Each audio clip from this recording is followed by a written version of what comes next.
The movie opens with Max, the hero of the movie, convincing Dennis and his family to donate their time.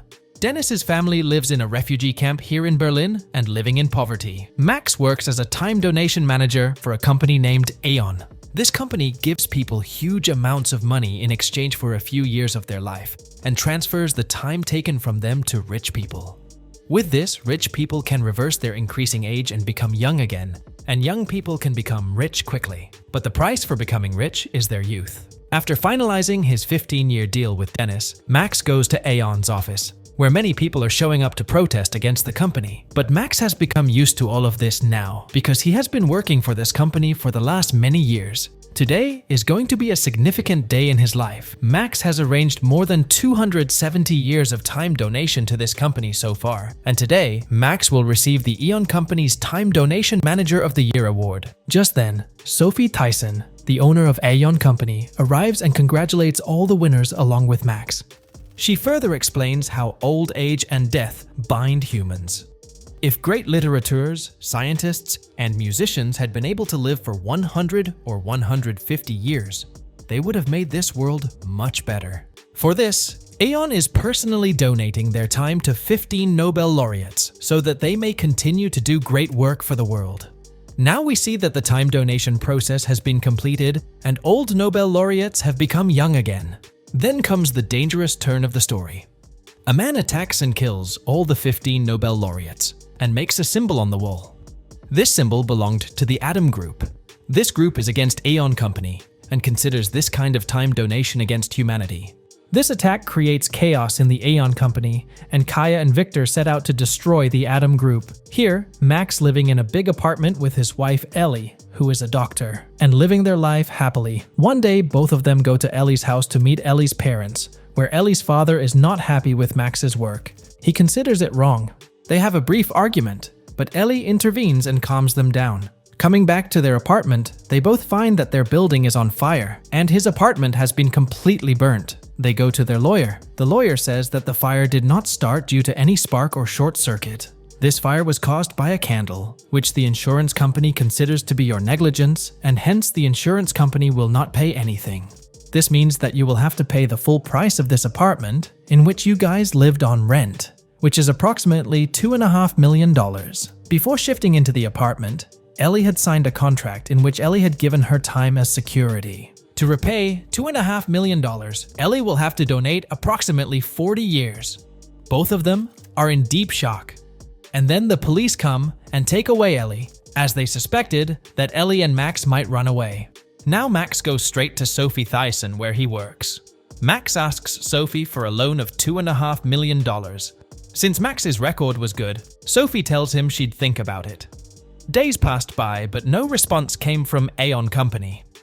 Eventually, Ellie is taken for time donation, where an old woman is transferred 40 years from Ellie. Now gradually, old age starts appearing on Ellie, and after just 2 days, she turns 40 years older.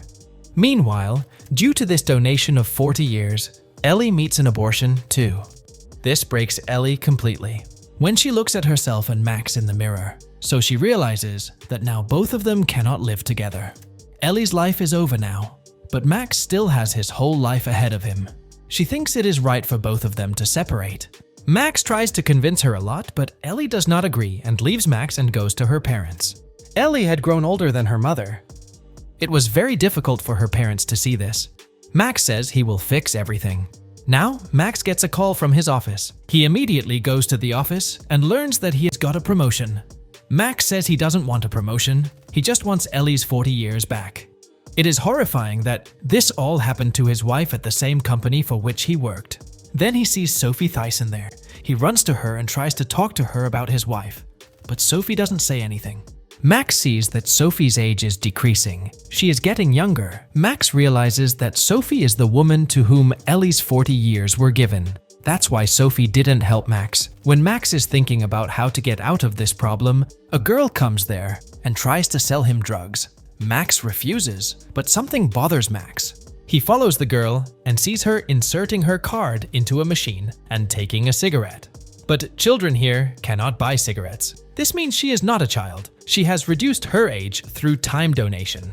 Max asks her from where did she get this time donation done. Then Max learns that some other groups do the time donation work, like Eon Company. Because only Eon Company has the license for time donation, these people do this work illegally. That is why their price is also much lower than that of Eon Company. Now Max makes a plan.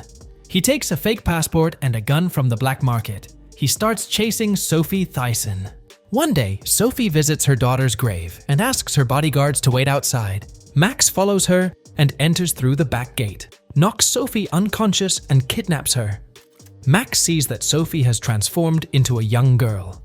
Now Max brings Ellie to the place where he had kept Sophie. He explains to Ellie that he has discovered a place that can take 40 years of her life from Sophie and give it back to her for a low price. And you can be normal again. They can leave Germany and start a new life again. Ellie doesn't find it right, and she refuses to do so. But Max says, it's not what we're doing that's wrong. What Sophie did to us was wrong. What's wrong with getting your stuff back? Unwillingly, Ellie agrees to it. Now both of them plan to get out of Germany. Sophie's security guy Victor succeeds in finding out that the car in which Sophie was kidnapped from the cemetery that day was hired by none other than Max himself. Now they block the entire city. Max makes a plan to leave Germany via ship, but the police were waiting for them on the other side. Max takes a family hostage to escape. Max puts Ellie into a van in which Sophie is kept and asks the man from the family to drive the van. But he, carrying a gun, sits in another car with the man's wife and children so that the man doesn't do any trick. The police were searching everywhere with photos of Ellie and Max. The policeman asks the man to open the van in which Ellie was hiding with Sophie, but the police did not see anyone in the van because they were hiding in a box. They leave from there. After leaving Germany, Max frees that family and takes the van to the location where the illegal time donation takes place. On the way, Sophie has to stop to use the washroom. Then comes a new twist in the story. This girl is not Sophie but her daughter, Marie Thyssen. That day, it was not Sophie but Sophie's younger daughter, Marie, who had come to the cemetery. She had gone to lay flowers on the grave of her elder sister Lucy. Max says you are lying. You are Sophie Thyssen. But the girl keeps saying that I am Marie Thyssen, daughter of Sophie Thyssen. I am also against my mother because I think that time donation is wrong. Hearing this, both of them become very tense because donation cannot take place without a DNA match. Then Max says that we can still take the donation from her as she is Sophie's daughter and blood relatives are often a match.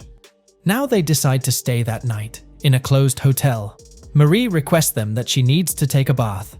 Max takes her to the bathroom and unties her hands. As soon as Marie starts taking off her clothes, Max turns his face to the other side. Then she attacks Max from behind with a rod and runs away. Max gets injured.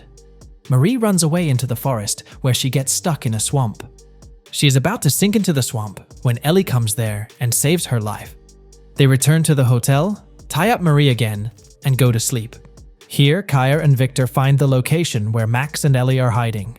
Now Sophie and her people leave for that place. Here, when Max and Ellie open their eyes, they find themselves surrounded by people with guns. These people were the soldiers of the Atom Group, and the leader of this group, Lilith, was also with them. They take all three to a hall, where she makes another big revelation. Lilith says that Sophie's DNA is extremely rare, and for so many years a matching donor could not be found. But one day, Sophie comes to know that Ellie is a perfect match for her. So she sends Max to Ellie so that Max can convince Ellie to donate her time. But Max falls in love with Ellie, and instead of convincing her to donate time, he marries her. Then Sophie thought of a nasty plan. She set their apartment on fire and took 40 years from Ellie by entangling her into the insurance trap. But both of you also did not do right. What is her daughter's fault? You both wanted to take revenge on Sophie from her daughter, knowing well that she is against the time donation. Now, if you want to stay alive, you have only one way. Sophie's security people have come to know about your location. They are coming here to get you, and Sophie is also coming with them. So, when they come here, somehow you will have to bring Sophie inside alone. As soon as we have Sophie, we will leave you guys. Max had no other choice. He agrees. Now, after some time, Sophie reaches there with her team. Max comes out and says, I will give you your daughter. You give Ellie her 40 years back. Sophie says, how can I believe that my daughter is safe? Max says that only you can go inside and see your daughter. No one else will come with you. Sophie agrees. But Kaya gets suspicious. She says, "How did you know that we are coming and Sophie will also come with us? How did you know about our arrival?" Max gets a little nervous by this. Actually, Victor is a member of the Adam group. He had already told the location of Max and Ellie to the Adam group.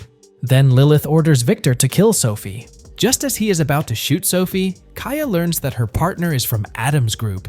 She shoots her partner. But by then, Victor had shot Sophie twice, and Sophie dies on the spot. There is a lot of crossfiring between the two groups, and the leader of the Adam group, Lilith, is killed. Max approaches Ellie in the middle of this firing, where he has a fight with a man, and Max kills him and frees Ellie. Meanwhile, Marie finds a chance to pick up a gun. But Max and Ellie are unaware of this. Max now escapes from another way with Ellie and Marie. Max sees a car, and as soon as he goes into the car to look for the keys, Marie takes out the gun and points it at Ellie. She asks Ellie to step back. Before Ellie could understand anything, she shot her. But there was no bullet in the gun. Ellie is shocked at this. Ellie saved Marie's life when she was drowning in the swamp, and Marie tried to kill her. This fills Ellie with rage, and she beats Marie very badly, due to which Marie becomes unconscious. Now they put Marie in the back seat of the car and ran away from there. On the way, Ellie says that the donation place is nearby, and they will reach there in 1 hour. But now Max had changed his mind. After seeing so many deaths, he no longer wants to do this. Max feels wrong to punish Sophie's daughter for Sophie's mistake. He tells Ellie to end it all here and free Marie. But Marie had just tried to kill Ellie, due to which Ellie was completely changed. Now she finds her own life more important than the lives of others. She stops the car and asks Max to get down. When Max tries to reason with her, Ellie threatens to kill herself by holding a knife to her neck. Max gets out of the car. Now Ellie takes Marie to the place where her time donation was to take place. Now we see that after the time donation is completed, Ellie leaves the place alone, leaving Marie behind. Marie is walking in the middle of the road in an injured condition. Then a truck driver sees Marie, and with the help of the police, Marie is taken to Sophie's office, and we see that Sophie is also alive. She survived that attack, but Sophie, watching her daughter grow old, promises Marie that she will make everything right. Sometime later, Ellie is shown to be pregnant and has now left Max and is living her life with someone else. Max is also watching Ellie from a distance. Max is now the new leader of Adam's group, and they are heading for Eon's headquarters to attack. And the film ends here. The film leaves many questions in the end. Like, in the end, Sophie is found to be alive, and Sophie's daughter, who was against the time donation, has now become a victim of it. And now she has also joined her mother. Max has become the leader of Adam's group, and he also knows where Ellie lives. So, if Adam group targets people who have taken time donations, then Ellie did the same. So will Max kill Ellie? And if all these people are going to attack Aeon's headquarters, what will be the outcome of this war? These are all questions whose answers we may find in the sequel. If you liked my storytelling, then do share this video with your Max and Ellie, and don't forget to leave a like. You were listening to Crooked Chords. See you in the next movie. Till then, take care of yourself and your loved ones. Bye.